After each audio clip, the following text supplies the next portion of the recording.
kubor baman kesngi awan lam shipi da unang yalam ni.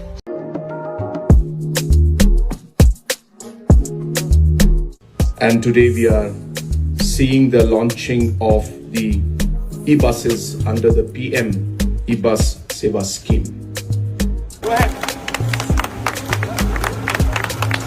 So here I am in the bus now, and as you can see, it's very comfortable, and more importantly, it's GPS tracking is there for safety.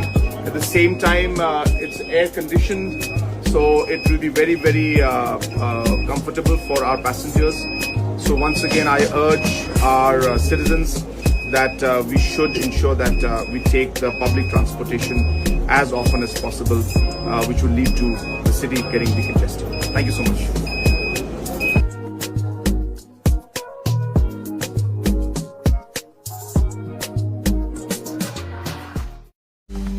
Banyo iki kubor baman kesngi, subscribe ika channel unang yalam news.